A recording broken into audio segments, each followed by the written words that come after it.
Andrei Chikatilo, un nombre que se ha convertido en sinónimo de horror y terror en la historia criminal de la Unión Soviética. Fue responsable de uno de los casos más atroces y oscuros del siglo XX. Hoy te invito a acompañarme en un recorrido profundo para descubrir quién fue este hombre, qué lo llevó a convertirse en el carnicero de Rostov y cómo logró ocultar su verdadera naturaleza durante tantos años. Andrei Romanovich Chikatilo nació el 16 de octubre de 1936 en la aldea de Yabluchne, en Ucrania, entonces parte de la Unión Soviética. Su infancia fue una mezcla de terror y desolación. Vivió en pleno Holodomor, la hambruna artificial provocada por el régimen soviético, que causó la muerte de millones. La familia Chikatilo era pobre, aislada y constantemente acosada por la miseria. Se cree que su hermano mayor desapareció durante esos años, víctima del hambre o la violencia. Aunque nunca se confirmó, esta tragedia fue una sombra que marcó profundamente a Andrei.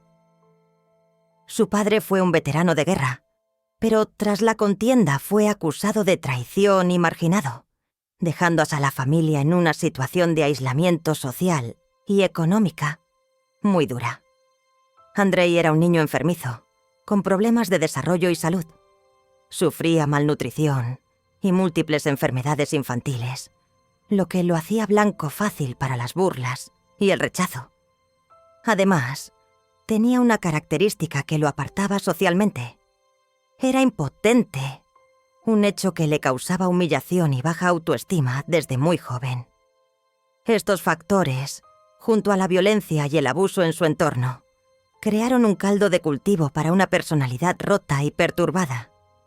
Durante la adolescencia, Andrei permaneció retraído y socialmente torpe. Era víctima constante de acoso y burlas en la escuela. Intentó desarrollar relaciones normales, pero sus frustraciones eran muchas. Se casó en 1961 y tuvo 2 hijos, intentando mantener una vida normal. Sin embargo, sus problemas psicológicos y sexuales se intensificaban. Su impotencia lo aislaba y frustraba, alimentando un odio interno hacia sí mismo y hacia las mujeres. Comenzó a experimentar fantasías violentas, mezcladas con deseos sexuales reprimidos y sentimientos de poder. Sus trabajos, primero como maestro y luego como inspector agrícola, no lograban llenar el vacío que sentía. Durante las décadas de 1970 y 1980, la URSS era una sociedad cerrada y controlada, donde la imagen oficial era la de una nación segura y perfecta.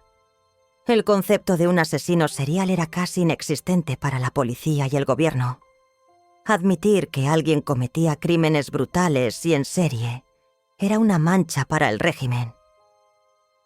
Esto dificultó enormemente las investigaciones policiales y permitió que Chikatilo actuara impunemente durante años. Los primeros asesinatos confirmados de Chikatilo comenzaron en 1978. Sus víctimas, niños y adolescentes, generalmente entre 8 y 14 años. El modus operandi de Chikatilo era frío y meticuloso. Esperaba en estaciones de tren, parques y zonas apartadas, donde se acercaba hacia sus víctimas con una sonrisa amable, ganando su confianza. Los atraía con dulces, promesas de ayuda, o simplemente engañándolos con su aparente bondad.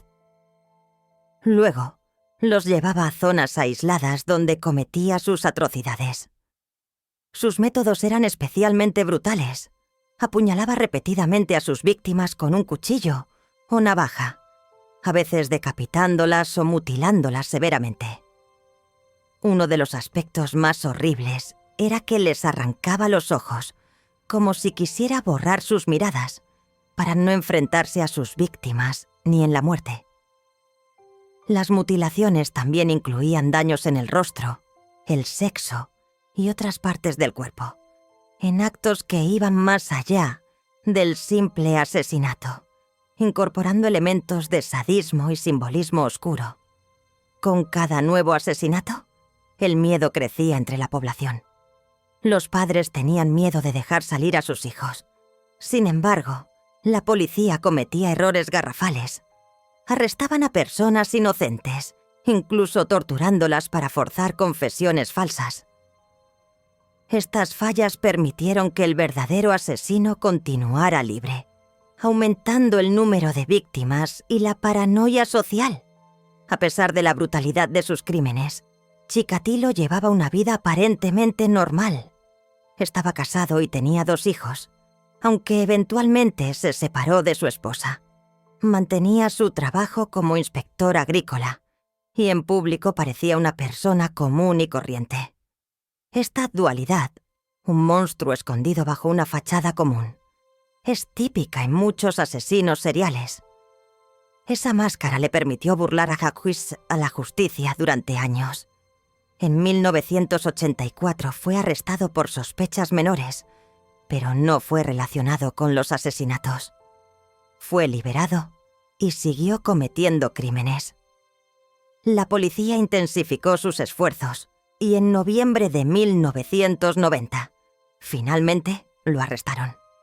El interrogatorio fue extenso y difícil, pero finalmente Chikatilo confesó el asesinato de 56 víctimas. Describió cada crimen con detalles escalofriantes. Fue juzgado en 1992, declarado culpable y condenado a muerte. Fue ejecutado en 1994 por inyección letal. Chikatilo fue catalogado como un psicópata con tendencias sadomasoquistas. Su necesidad de controlar y destruir a sus víctimas iba más allá del placer sexual. Era una expresión profunda de odio y frustración.